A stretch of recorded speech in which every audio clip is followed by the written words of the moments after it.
buenos días, queridos hermanos. Estamos en este primer culto del mes de abril. Todos diríamos, está pasando rápido el año. Más que preocuparnos porque pase rápido el año, deberíamos estar preocupados si estamos haciendo lo que Dios quiere que hagamos. En estos días, que dice la palabra de Dios, los días son más cortos precisamente para que nadie se pierda. Debemos tomar en cuenta lo que el Señor está diciendo en nuestras vidas. Procurar ser obedientes. Y bueno, ahora empezando este culto virtual, en este momento ya está empezando el culto presencial también en la congregación.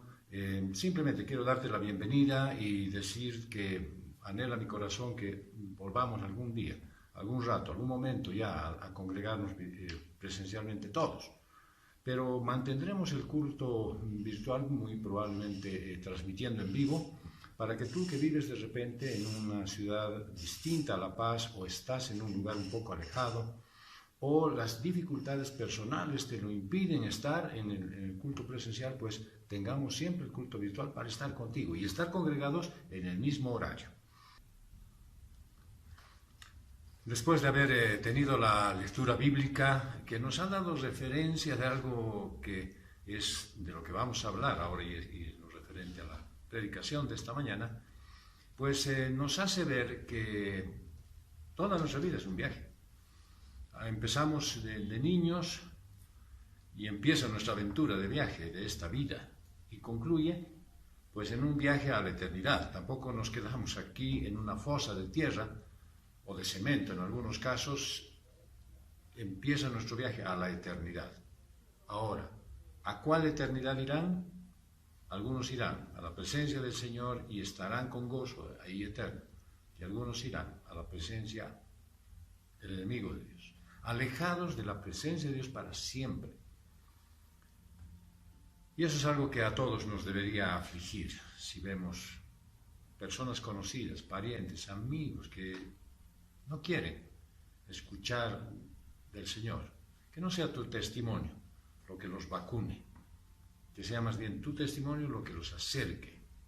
Por eso estamos ahora congregados en esta mañana del primer domingo del mes de abril para entender lo que el Señor tiene para nosotros. Que sea un momento de regocijo. Deja todo lo que estás haciendo, tú que estás ahora en este culto virtual.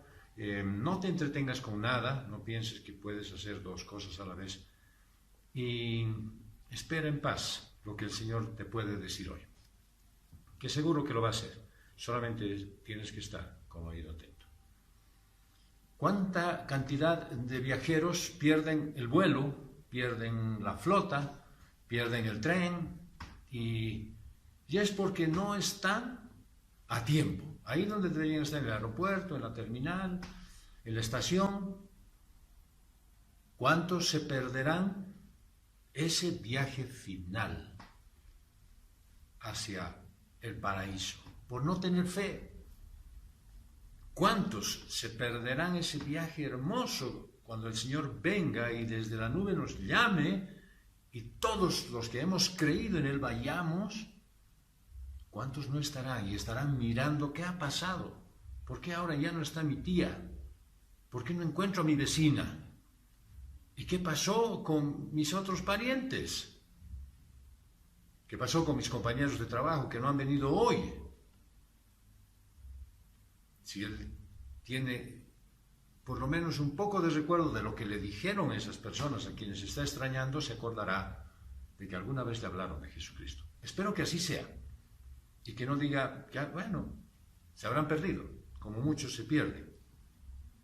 Que sea que ese momento les recuerde y diga, creo que eso es lo que me habían advertido, que ellos un día se iban a ir y algunos se iban a quedar. Me quedé. Un viaje a bordo de la fe es fantástico. Empieza cuando tú eres llamado por el Señor.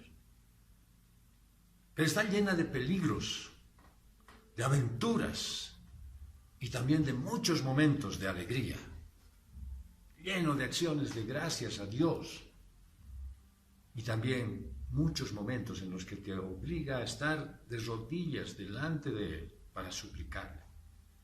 Que cada día que cada día sea un viaje inolvidable para ti, que estés montado en la poderosa nave del Señor Jesucristo. Porque un viaje a bordo de la fe es un viaje en libertad. Dice la palabra de Dios en el punto número 1, Hechos 27, del 1 al 8. Cuando se decidió que zarpáramos hacia Italia, entregaron a Pablo y a algunos otros presos a un centurión llamado Julio, de la corte imperial. Embarcándonos en una nave adramitea que iba a zarpar hacia los puertos de Asia, nos hicimos a la vela, estando con nosotros Aristarco, un macedonio tesalonicense. Al día siguiente atracamos en Sidón y Julio, tratando a Pablo con benevolencia, le permitió que fuera a sus amigos a recibir atención. De allí nos hicimos a la vela y navegamos a Sotavento de Chipre, porque los vientos eran contrarios, y navegando a través del mar de Cilicia y Panfilia, arribamos a Mira de Licia. Allí, el centurión, hallando una nave alejandrina que navegaba hacia Italia, nos embarcó en ella.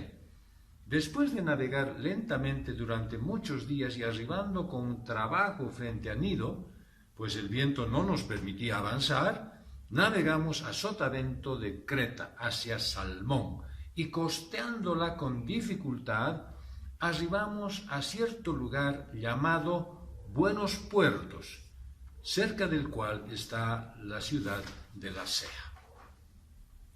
Bueno, nuestro relato empieza diciendo que había un grupo de personas, Pablo y otros presos, que estaban al cuidado de un centurión, que conocemos ahora su nombre, era Julio. Ahora, de ese grupo, todos, menos la tripulación y Pablo, eran criminales. Pablo era ciudadano romano. Y todos estaban yendo en un viaje a ejecución.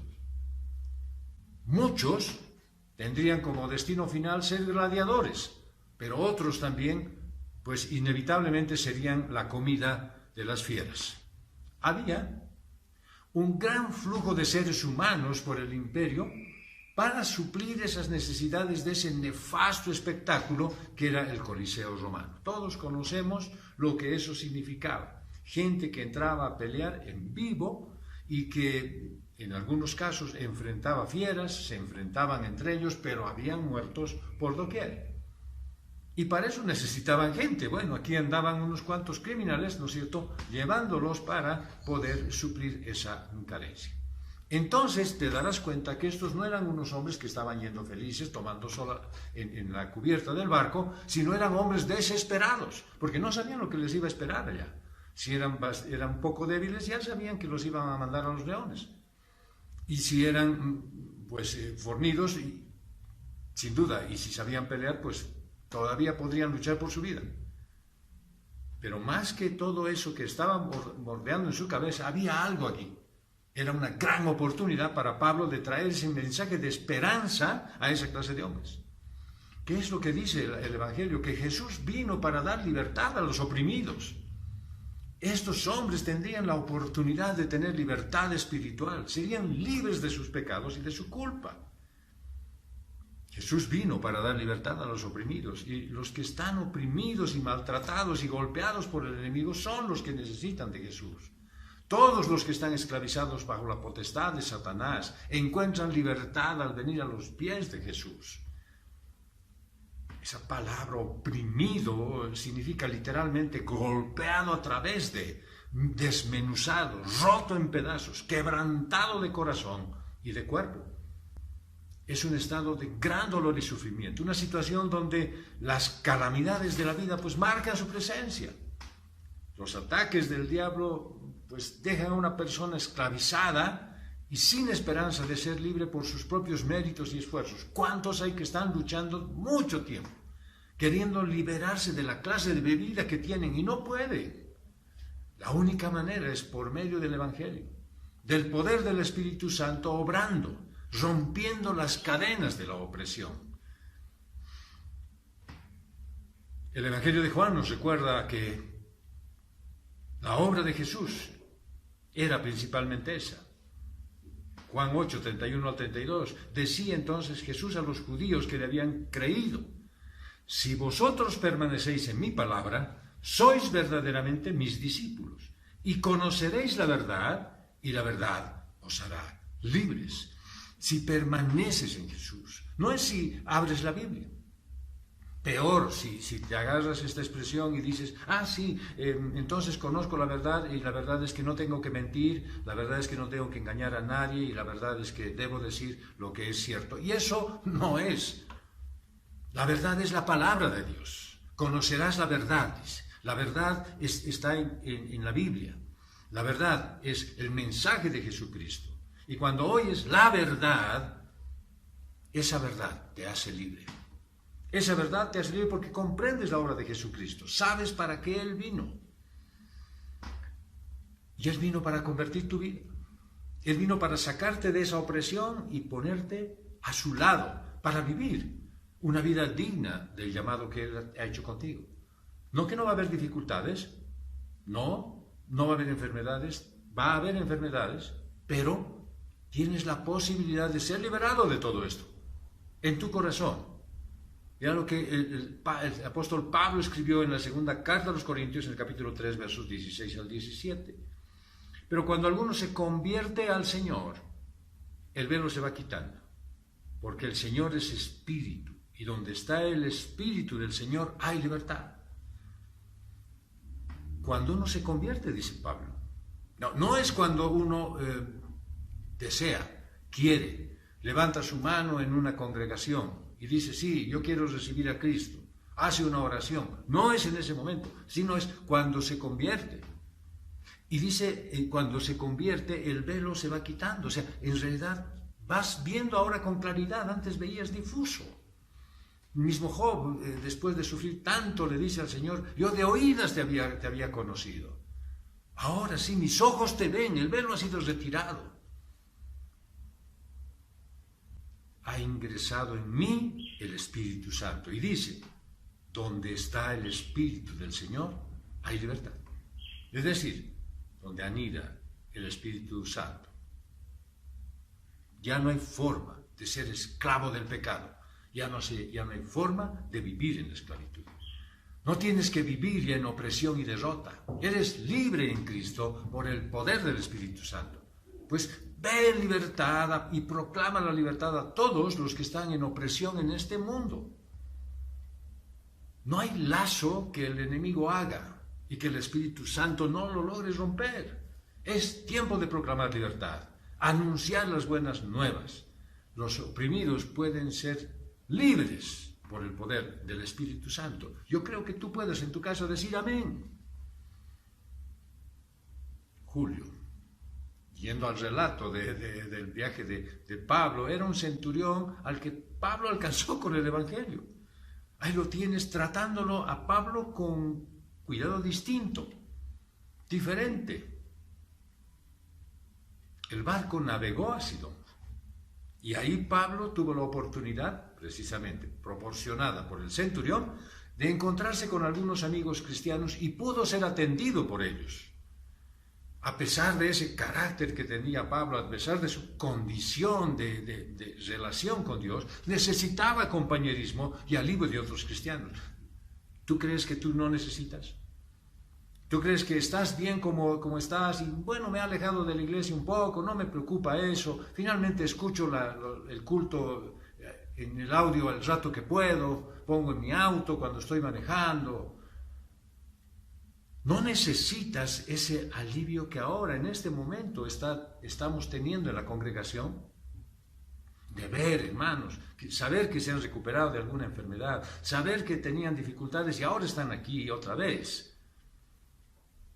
Tú necesitas comprensión y estímulo de otros creyentes en momentos de soledad, en situaciones extremas de tu vida. Tú no puedes ser un discípulo solitario. No hay eso, no existe. Por eso dice, no dejen de congregarse, no dejen de estar juntos. Me alegro que en esta transmisión, en este horario, tú estés a las 11 de la mañana que ha empezado, estés tú aquí. Y no veas simplemente en diferido cuando Bueno, cuando puedas. El carácter de Pablo, consagrado al Señor, mostraba pues un verdadero amor cristiano. Y eso también le ayudó a ganarse el favor, no solamente del centurión, sino de todas las personas que estaban en ese barco. Que ojalá tu carácter, hermano, hermana, sea el reflejo de Jesucristo, para que pues puedas ser bien aceptado en todas partes. Y cuando puedas ser bien aceptado en todas partes, pues puedas decir el Evangelio. Ahí si te rechazan, bueno, no importa. Pues ya les dijiste el mensaje. Pero si te camuflas para decir, no quiero ofender a nadie, no quiero perder mi puesto de trabajo, y no importa si hago las cosas mal, me piden que haga algo inapropiado, y bueno, por darles gusto haré, finalmente Dios me va a librar, no hagas algo que te vaya a costar caro. Bendice al Señor por la presencia de las personas que están a tu alrededor y muestra el carácter cristiano. Porque un viaje a bordo de la fe es un viaje con pruebas. Hechos 27, 9 al 19, dice: y habiéndose gastado mucho tiempo y siendo ya peligrosa la navegación por haber pasado ya el ayuno, Pablo les aconsejaba diciéndoles: varones, veo que la navegación va a ser con perjuicio y mucha pérdida, no solo de la carga y de la nave, sino también de nuestras vidas. Pero el centurión daba más crédito al piloto y al patrón de la nave que a lo que decía Pablo. Y como el puerto no era adecuado para invernar, la mayoría acordó zarpar de allí por si podían arribar a Fenice, puerto de Creta que mira al sudoeste y al noroeste, e invernar allí. Soplando blandamente un austro, suponían que habían logrado su intento. Levaron anclas y costeaban Creta lo más cerca posible. Pero no mucho después, un viento huracanado llamado Euraquilón dio contra ella, y como la nave, al sufrir la embestida, no pudo poner proa al viento, nos dejábamos llevar a la deriva. Y después de navegar a sotavento de cierto islote llamado Cauda, a duras penas logramos sujetar el esquife. Después de izarlo, ciñeron con amarras la nave por debajo y, temiendo encallar en la sirte, arriaron los aparejos y se dejaron llevar a la deriva. Pero la tempestad nos seguía sacudiendo furiosamente. Al día siguiente comenzaron a alijar y al tercer día arrojaron con sus propias manos los aparejos de la nave. Bueno, había pasado mucho tiempo y ya estaba, dice, el tiempo del ayuno, ya había pasado, y por lo tanto se acercaba el duro invierno. El clima se volvía, desde luego, mucho más peligroso para navegar. Era la temporada más peligrosa para navegar y estaba comprendida entre septiembre y noviembre. Después de que empezara la época del invierno, toda navegación en mar abierto llegaba a su fin. No se realizaba, nadie más salía hasta que terminara el invierno. Sabiendo eso, Pablo aconsejó no seguir adelante. En ese momento no estaba hablando como un profeta de Dios, sino como un viajero habitual del Mediterráneo. Él ya había pasado temporadas, ya había sucedido en su vida cosas, ya había visto las condiciones, pero también habría en él seguramente algo de sabiduría sobrenatural. Por lo tanto, no era simplemente un cúmulo de experiencias, sino también algo que ya había él visto, pero era una advertencia también del Espíritu Santo. Él, desde luego, igual que cualquiera de los líderes de la iglesia, igual que todos los discípulos, tienen iluminación de parte del Espíritu. Pero las experiencias de Pablo le hacían afirmar, ¿no es cierto?, que iba a haber dificultades. Miren ustedes que en 2 Corintios 3, 16 al 17, él relata, pero cuando alguno se convierte perdón, 3 veces fui azotado con vara, 1 vez apedreado, 3 veces fui náufrago, 1 noche y 1 día he estado en lo profundo. 3 veces fui náufrago. Ya había naufragado entonces Pablo 3 veces, ya tenía experiencia. Y naufragado no significa que, bueno, el viaje no concluyó, que lo echaron del barco. No, que los barcos en los que él iba se encontraron en dificultades precisamente por el temporal. Y había esa misma experiencia en casi todos los que estaban navegando, especialmente en los de la tripulación. Todos ellos sabían que navegar en esa temporada era muy peligroso. Pero no sorprende, ¿no es cierto?, que el centurión respetara más la opinión del piloto y el dueño de la nave que la de Pablo. Lógicamente, porque cuando tú quieres escuchar a alguien, esperas saber quién es esa persona para hacerle caso. Algunos no hacen caso ni siquiera cuando se les aconseja. El pastor, vienen al pastor y le dicen, pastor, quiero que me dé un consejo sobre esto. Abrimos la Biblia, le doy el consejo de Dios y dice, bien, preguntaré ahora a mi amigo, al abogado, o al arquitecto, o al médico, a cualquiera, y dejan de lado el consejo de Dios. Así es que esos dos, el dueño de la nave y el piloto, pues obviamente no conocían al Señor, pero además habían intereses. Ellos tenían mucho que perder si la nave no llegaba a Roma. Había una carga, era un barco carguero, y ahí los tenían a los prisioneros. Era un barco que estaba llevando cosas de valor. Todos los estudios dicen que era carga de trigo que se llevaba de Egipto a Italia.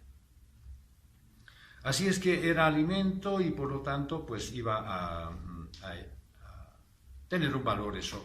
Y el que estaba de dueño y además el que pilotaba la nave, lógicamente querían llegar al puerto para recuperar su inversión. Pero había un pero ahí.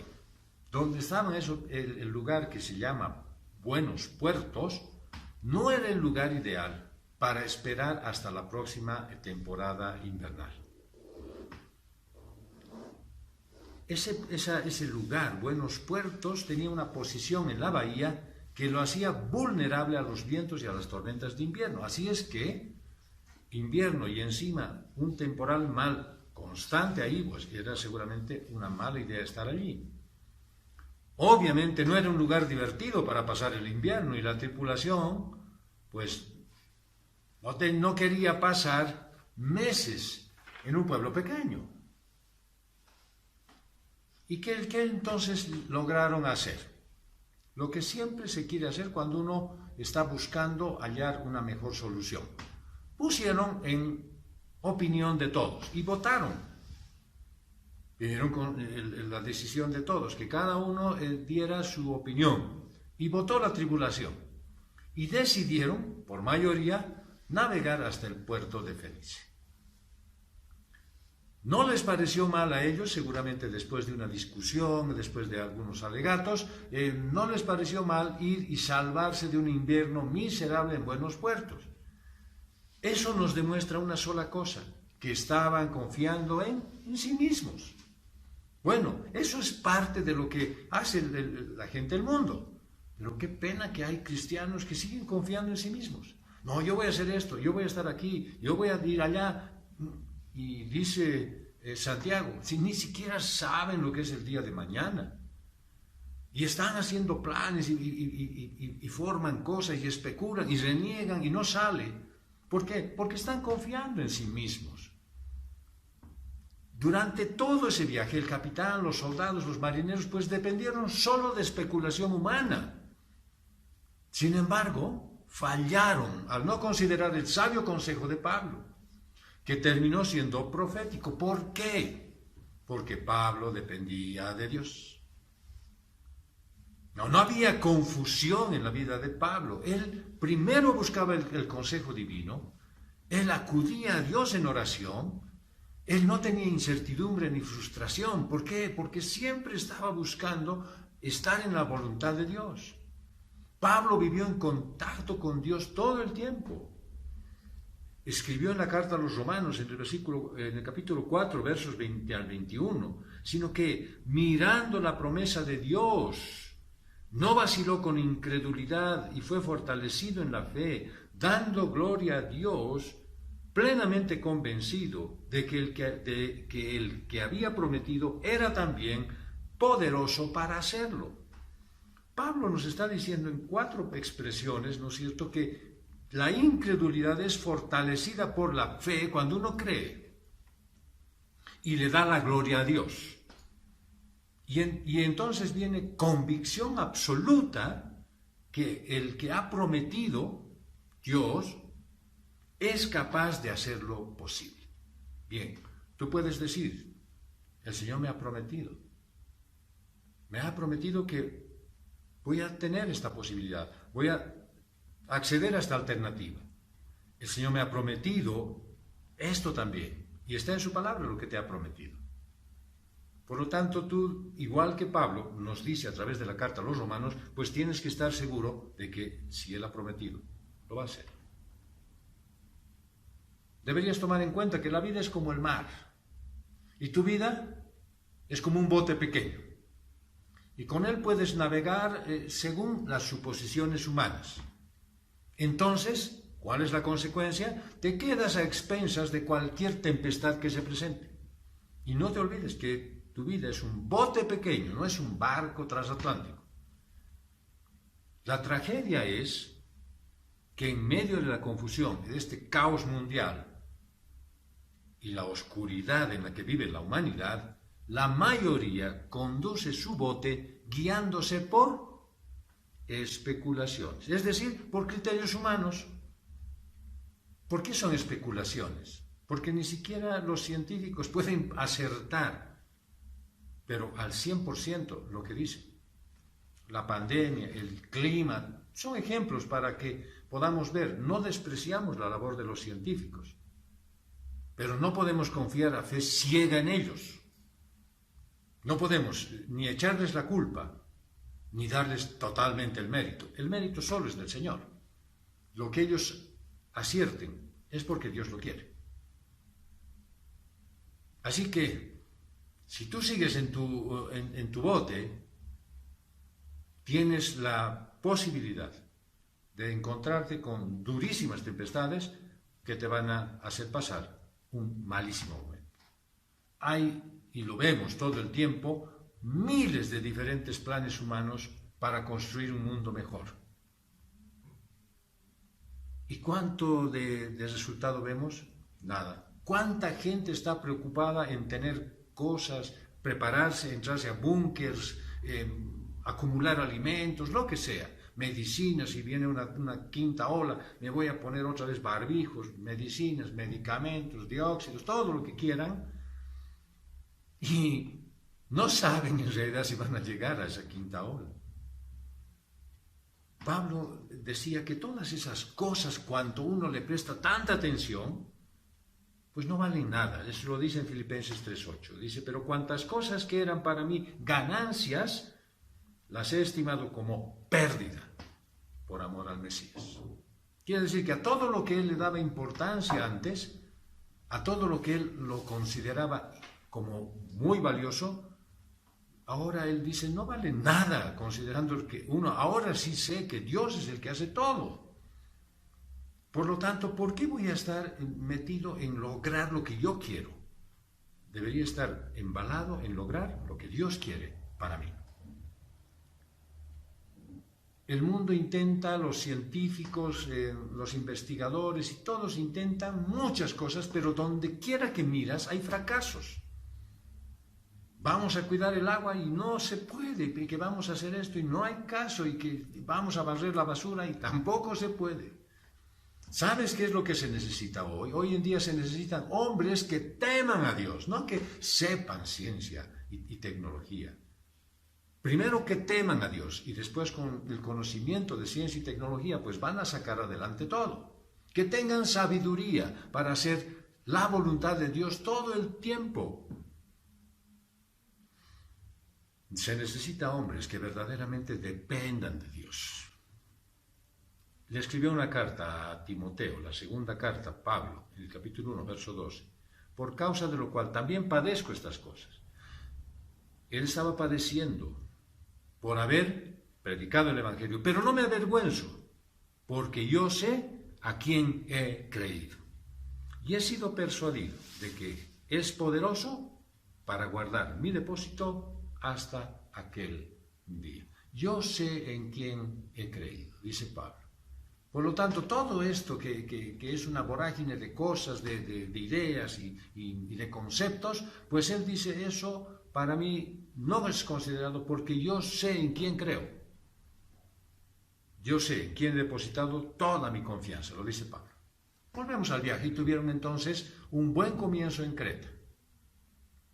Como todo a veces que sucede en la vida cotidiana, empiezan bien y sale bien. Y va viendo bien hasta que empiezan, digamos, lo primero, los pagos a los impuestos, los pagos a los sueldos, que te vienen los permisos de la alcaldía y claro, no has regularizado todo porque obviamente todo es caro y vienen tus problemas. Has regularizado todo, pero te fallan alguien, o la competencia está más dura, o de pronto viene una pandemia. Bueno, ahí estaban ellos viendo, felices, probablemente han extendido sus carpas para poder estar un poco cómodos, porque los vientos parecían favorables al zarpar de buenos puertos.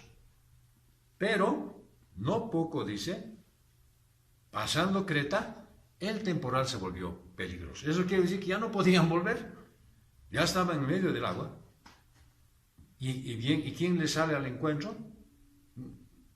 Para que no quede duda de que las cosas no siempre se ponen mal, a veces se ponen peor, viene un viento Euroclión, dice. Y este viento, que era conocido, era temido por los marineros que ya tenían cierto recorrido. Lo conocían porque tenía un alto poder destructivo. Y lógicamente se ven incapaces de navegar con ese viento dándoles en sus caras. Y por lo tanto, pues recogieron todo y dijeron que nos lleve. No nos queda otra, no podemos ir en contra de ellos, dejemos nomás que nos lleve. Y se hicieron llevar por el viento. Pero había también algo terrible, o sea, los podía llevar hacia un lugar que es cerca a la costa, que se llama Sirte, ¿no es cierto? Y es un grupo de peñascos, y el miedo de estrellarse allí los hizo que digan: el viento que nos lleve, no importa que nos lleve hacia mitad del mar. Y por supuesto, dejaron todo el control del barco bajo la tormenta. Ya no había posibilidades de agarrar timón, seguir remando, nada. Pero quisieron hacer algo más a favor de eso. Pues trataron de salvar la nave. Y para eso tuvieron que tirar toda esa carga. ¿Se acuerdan por qué hicieron el viaje? Por llevar la carga a Italia, para venderla y recuperar la plata. Ahora, pues era comida de los peces. La tiraron al agua. Y claro, no siendo eso suficiente, dice que tuvieron que agarrar equipo, sogas, amarras, esquifes, todo lo que pudieron tiraron al agua, para que el barco estuviera más liviano. Faltaba que empezaban a mirar y dijeran: bueno, a ver, por orden de alfabético, ¿a quiénes empezamos a tirar al agua? Pero aún así, el barco fue llevado por el viento durante muchos días. Yo me imagino que Pablo ha debido estar en ese momento absoluto, en medio de semejante vorágine, en oración. Y muy, muy probable que en su mente haya estado el Salmo 138, versos 7 al 8. Aunque pase yo por grandes angustias, tú me darás vida. Contra el furor de mis enemigos extenderás la mano. Tu mano derecha me pondrá a salvo. El Señor cumplirá en mí su propósito. Tu gran amor, Señor, perdura para siempre. No abandones la obra de tus manos. Pudo haber sido un lindo clamor de Pablo. Hubiese sido hermoso que eso también lo dijera el centurión. Pablo, al recordar esto, y cualquier cristiano ahora, en el tiempo en el que esté pasando por una tempestad, por una vorágine de dudas, de malos momentos, pues dice: el plan de Dios se va a cumplir. ¿Por qué? Porque un viaje a bordo de la fe tiene muchas pruebas. Tiene muchas pruebas para vencer. Por eso es necesario estar a tono con el entendimiento de la voluntad de Dios y no querer hacer lo que hicieron estos marineros. Decidir por cuenta propia, por su comodidad de no quedarse el invierno en un lugar feo, donde terminaron en uno peor. Y haciendo que lo que les había movido a poder lograr vender su carga, pues la terminen echando en el mar. Y cuidar el barco, terminen botando las cosas que tenían en el barco también. Porque un viaje a bordo de la fe es un viaje seguro. Dice Hechos 27, 20 al 26. Y al no aparecer el sol ni las estrellas por muchos días, acosados por una tempestad no pequeña, fuimos perdiendo toda esperanza de salvarnos. Después de pasar mucho tiempo sin alimento, Pablo se puso en pie en medio de ellos y dijo: «Oh varones, ciertamente deberíais haberme hecho caso y no zarpar de Creta para evitar este perjuicio y pérdida. Pero ahora os exhorto a que tengáis buen ánimo, pues no habrá ninguna pérdida de vida entre vosotros, excepto la nave. Porque esta noche ha estado conmigo un ángel del Dios de quien soy y al cual sirvo, y me ha dicho: no temas, Pablo. Tienes que comparecer ante el César, y he aquí que Dios te ha concedido la vida de todos los que navegan contigo. Por tanto, oh varones, tened buen ánimo, porque confío en Dios, que será así como me ha dicho, pero tendremos que encallar en alguna isla». En mar abierto solo se navega con la guía del sol y las estrellas. En aquellos tiempos, ¿no es cierto? Ahora ya hay GPS, hay muchas otras cosas que hacen que la navegación sea algo más segura. Pero en ese tiempo solo se navegaba mirando el sol, las estrellas, y muchos días que estaban en tormenta, pues provocaron que la tripulación comenzara a sentir desesperación. No sabían dónde estaban completamente desorientados. Su decisión, pues ellos mismos habían decidido, por votación, no quedarse en el invierno y salir a navegar, sabiendo que era peligroso. Sabían que era peligroso. Ellos eran tripulantes de una nave, ya habían viajado antes, y habían escuchado comentarios de los otros marinos. Pero ahora se empiezan a desesperar. ¿Por qué? Porque lógicamente están desorientados, no saben dónde están. ¿Ahora qué hago? ¿Ahora qué hago? El relato del libro mismo de los Hechos dice que habían 276 personas a bordo. Imagínate esa gran cantidad de personas que habían. No eran 4 tripulantes con los cuales se podía uno reñir y ponerse de acuerdo. 200, todos gritando. Sumando obviamente a los pasajeros y a la tripulación. Podríamos decir pasajeros, pero en realidad eran los esclavos, es decir, los prisioneros que estaban llevando para ser esclavos. Y obviamente esos 276, cuando están caminando, o sea, en realidad navegando en un lugar en el que no miran nada más que lluvia y vientos y sacudones, pues también todos ellos han perdido la esperanza de sobrevivir. Y Pablo, en ese su relato que hemos escuchado, dice, después de mucho tiempo de estar sin comer, y no es que ese momento, claro, se habían puesto en ayuno y oración y no comían para orar, no era eso cierto, sino que habían alimentos que ya estaban en malas condiciones. Y lógicamente, había un fuerte mareo, todo esto provocado por la tempestad. Eso es lo que estaba evitando que coman. No era simplemente que estaban todos en armonía, nada, sino que simplemente ya no había para comer. Habían botado cosas, ¿cierto? Ni siquiera tenían ese trigo para poderse comer cuando sea eso. Nada, ya no tenían nada.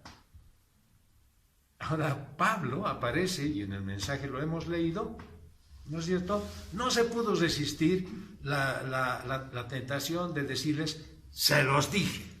¿No es cierto? No se puede resistir. Y se los dice. Si me hubieran escuchado, dice, no estaríamos ahorita como estamos, tal vez con un poco de frío, pero no estaríamos ahorita en la situación que nos encontramos. Si ellos hubiesen escuchado el sabio consejo de Pablo, pues no estarían en esa situación. Ponte a pensar, ¿cuántas veces has desobedecido a Dios? Y no has escuchado un sabio consejo. Has escuchado el consejo que te gusta. Metele, y le has metido. Acepta, y has aceptado. Y después ahora estás igual que estos. Y vas y le dices, pastor, ¿y ahora qué hago? Y el pastor te dice, te dije que no te convenía.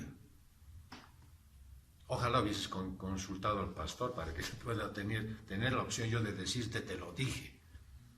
A veces ni siquiera me consultan y después nomás ya cuando ya están hechas las cosas, dice, ahora pastor, ¿cómo arreglamos esto? Pablo, como mensajero de Dios, quería darles esperanza a los pasajeros y a la tripulación. O sea, no iba a aprovechar ese momento para fustigarlos, para herirlos. Su objetivo no solamente era decirles que él tenía la razón, sino también darles buenas noticias. Esa es la vida del creyente.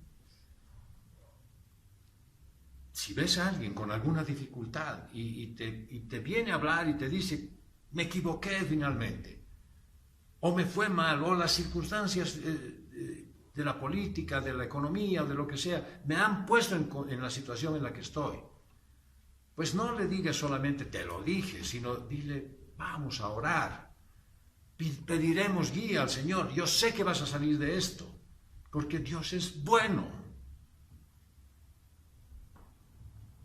Pablo tenía que darles una buena noticia. Las malas ya las conocían, ya estaban viviendo ellos. El decirles solamente, te lo dije, no es suficiente, no es bueno. Y entonces les da una buena noticia. Les hace saber que Dios ha enviado a un ángel. Y hay noticias alentadoras. Y esas noticias vienen justo cuando ya no parece haber más esperanza de nada. La palabra de Dios llegó a Pablo de diferentes maneras y en distintas ocasiones. No solamente fueron ángeles, también fueron personas, también fue su palabra, también fue él mismo que le habló a Pablo. Pero en este caso la presencia angelical pues era alentadora. Y les dice, él les recuerda, yo pertenezco a Dios y sirvo a Dios. Así que les recuerda a él a quién le pertenece y a quién le sirve. Eso puedes decir tú, hermano. Eso tú puedes decir en este momento, yo le pertenezco a Dios y le sirvo a Dios. O solamente puedes decir, le conozco a Dios. Y obviamente no, ni sirvo ni nada en la iglesia, no, ya ahí están sirviendo los que tienen que servir. ¿Cómo es tu vida? ¿Te has alejado tanto que ahora pues ya no tienes ni oportunidad de servirle y ni siquiera puedes decir si eres cristiano?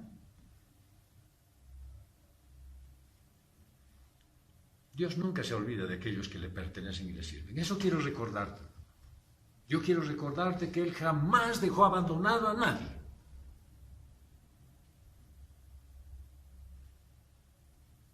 Él se acuerda de todos aquellos que le pertenecen, a los que los ha llamado, a los que los tiene en su control y también a los que le sirven.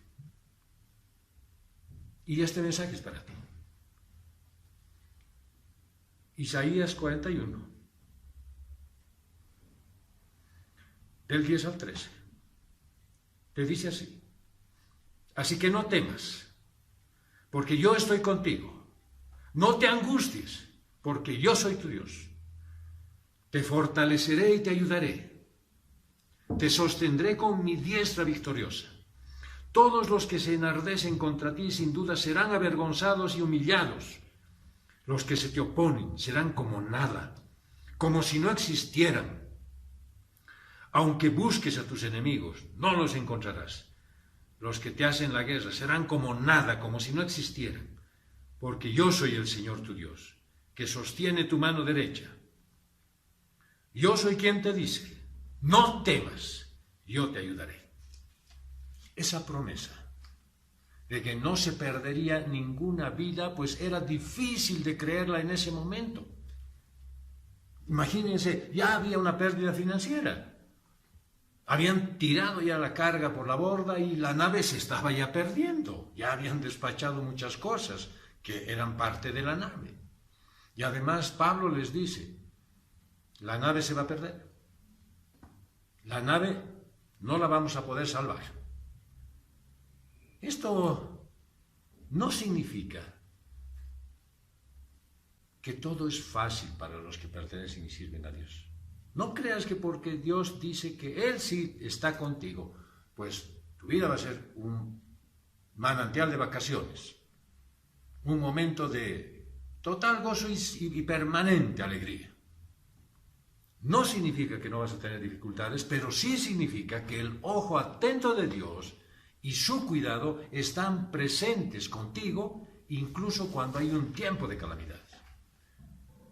No significa que tú vas a entrar en una burbuja en la que no te va a pasar nada, ni las enfermedades te van a tocar. Ni nadie se va a enfermar de los tuyos. Ni no vas a tener el dolor porque nadie más se va a morir. No es así. Pero Él dice que está contigo en medio de esa tormenta. Y en medio de esa firmeza de Pablo, él sabía que lograría llegar a Roma. ¿Por qué? Porque Dios se lo había prometido.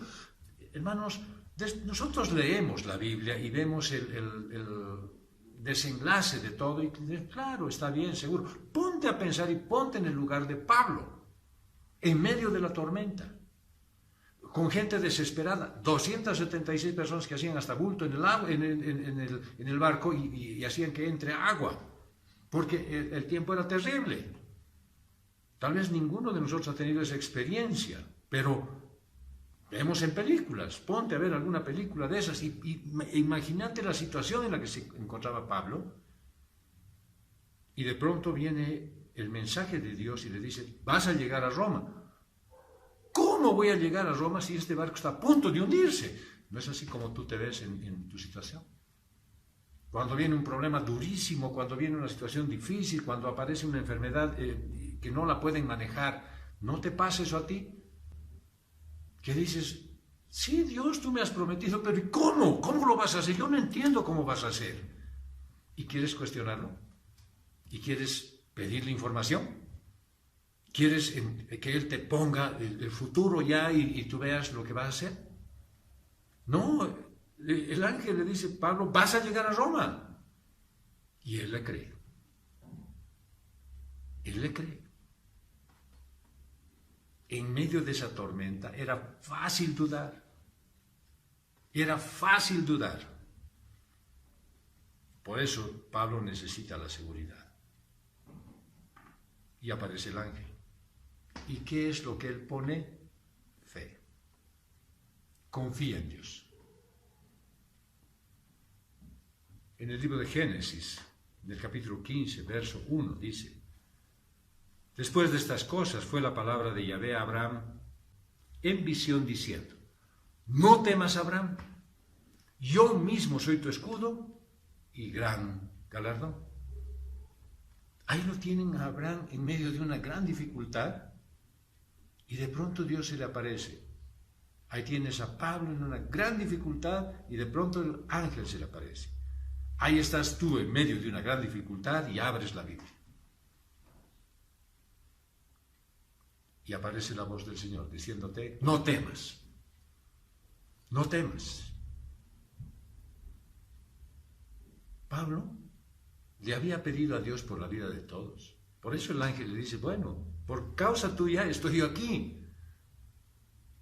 Dios me ha enviado, mira, me has hecho venir en medio de la tormenta, hasta mis alas se han mojado. No creo que el ángel le haya dicho eso, pero él le dice, tú has estado pidiendo por la vida de todos. Bien, la vida de todos se te va a ser concedida. El barco no, la carga no. ¿Por qué se preocupó Pablo? Porque los amaba. ¿Acaso los conocía uno por uno? No, pero él cumplía lo que el Señor le había dicho. Ama a tu prójimo. Y ruega por ellos. Y rogó Pablo. Hasta que Dios le dio la seguridad a través del ángel de decirle, ninguno se va a perder. Y lean ustedes bien el pasaje. Por causa tuya, Pablo. Porque tú lo pediste. Porque te estamos concediendo el deseo de tu corazón. El Señor le había enviado un ángel que le diga exactamente lo que necesitaba, ese momento saber. Y entonces Pablo sale y vuelve a animarlos, confiando en esa revelación de Dios. Seguramente ha debido salir y decir, ustedes tienen una razón para tener buen ánimo. Dios me ha garantizado su seguridad y yo confío en Dios. Ahí estaba el recuerdo del Salmo 27, verso 3. Aunque un ejército acampe contra mí, no temerá mi corazón. Aunque contra mí se levante una guerra, yo estaré confiado. Este mensaje de confianza de Pablo para los marineros, en medio de una nave azotada en la tormenta, muestra la esencia de lo que es poner tu fe en Dios y en su palabra. Es la muestra clara de cómo puedes tú poner toda tu fe en Dios y en su palabra. Y Dios se lo dijo y él le creyó. Recuerda todo lo que el Señor te dijo en cualquier momento de tu vida. ¿Y cuántas de esas cosas no le has creído? ¿Y has hecho lo que te ha parecido? Créele. Mira lo que dice Pablo en medio de su mensaje. Yo confío en Dios. Él no dice, yo creo en Dios. Pablo dijo tener confianza absoluta en que Dios conocía su situación y en su promesa sobre esa situación. El decir yo creo en Dios, también los demonios andan con su conocimiento de que sí creen que Dios es uno. Pero él estaba confiando, había puesto toda su confianza en Dios. Y Pablo le creyó a Dios, cuando ya no había nada más en qué confiar. Ya no podía confiar en los marineros, ya no podía confiar en el barco, ya no podía confiar en el capitán, en el centurión, en el viento, en el clima, en el ingenio humano. No había nada más en lo que podía confiar Pablo, sino en Dios. Pero quiero llamar la atención sobre algo. Que no se trata de una fe en la que Pablo está de rodillas diciendo, Señor, quita esta tempestad. No estaba creyendo que iba a mejorar el clima. Él confió en Dios en medio de la tormenta. Él no dijo, si me quitas la tormenta, Señor, entonces estaré bien. No. Cuando todo estaba en el peor estado en el que podía estar, él le creyó a Dios. Él confió a Dios.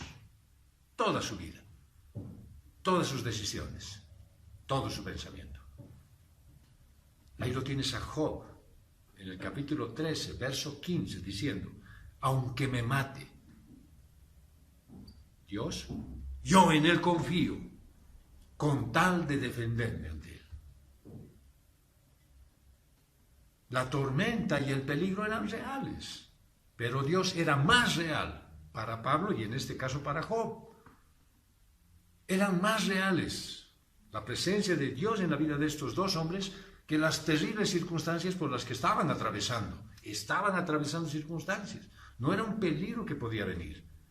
Ellos estaban sufriendo. Pero Dios era más grande.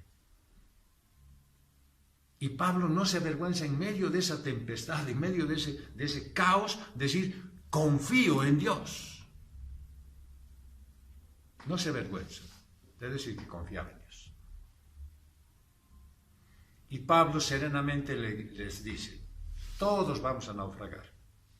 Y no sé a dónde iremos a parar. En alguna isla iremos a parar, pero todos vamos a estar bien. Esa expresión, alguna isla, significa que Dios no le dijo a Pablo todo lo que iba a pasar.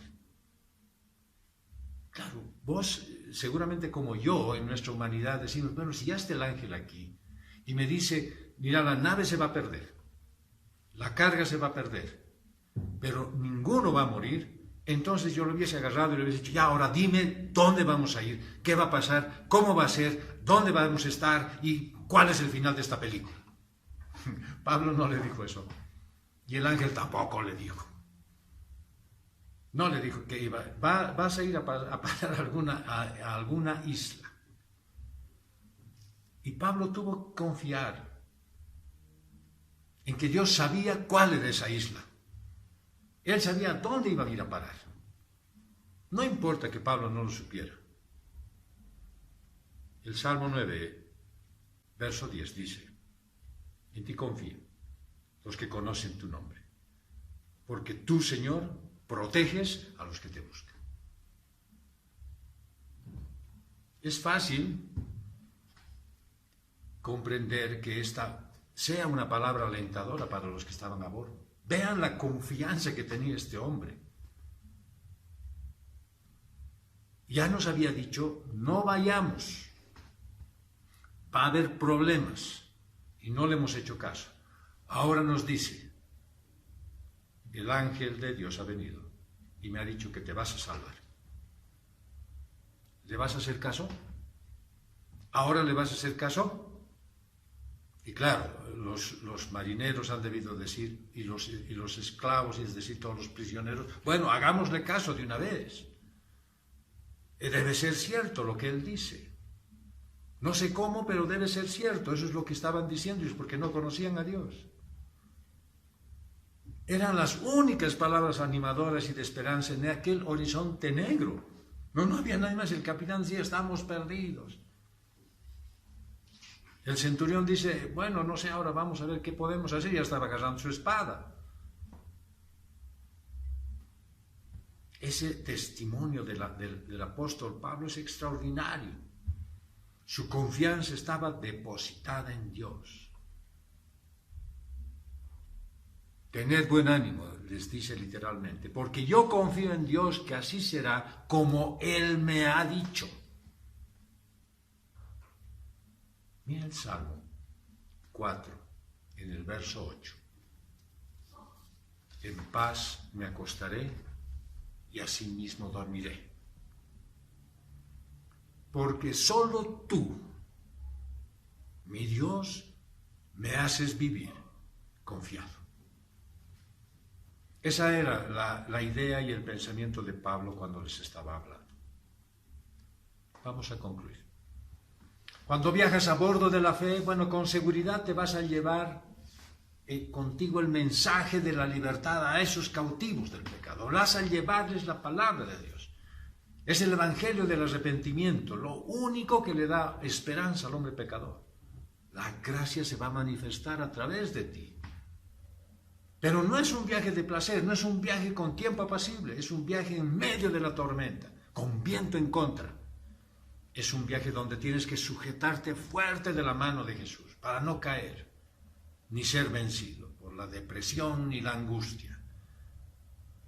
El Señor sale a tu encuentro en medio del temporal y te da una seguridad absoluta, esa que renueva tu confianza en su palabra. Tal vez en ese momento no puedes ver la salida, no puedes ver la solución, pero su palabra es, no temas, no te angusties.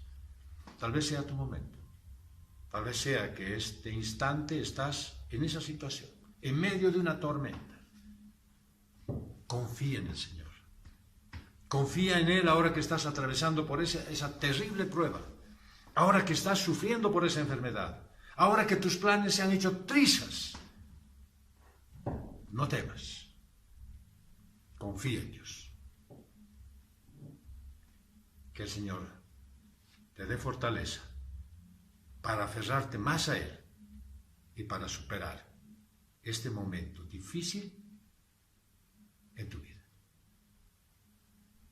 Escucha a Dios.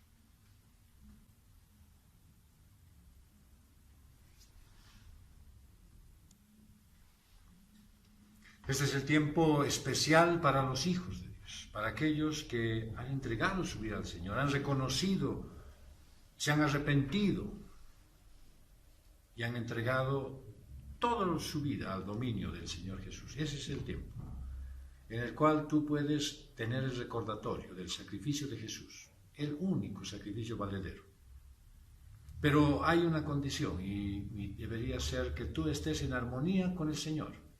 Si de repente en el curso de esta mañana has tenido oportunidad de pecar, de ofender su nombre, ofender a alguien, en pensamiento, en acción, pues es tiempo de arrepentirte. Es tiempo de pedirle perdón. Es tiempo de decir, Señor, quiero presentarme delante de ti limpio.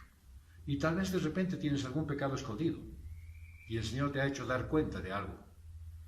No ahora, tal vez, hace mucho tiempo y no le has hecho caso. Este es el instante en el cual podrías decir, Señor, lávame de ese pecado escondido también. Porque no quiero estar delante de ti en mala condición. Y nos pide que presentemos nuestra oración por ello. Señor, queremos pedirte perdón por los pecados que hemos escondido, pecados que no nos hemos confesado de verdad, Señor, y peor, que no nos hemos arrepentido de ellos. Señor, queremos que tú nos limpies. Tú conoces, Señor. Pero ahora te los decimos. Hemos pecado de desobediencia. Hemos pecado de falta de fe. Hemos pecado de idolatría por mirar las cosas de este mundo.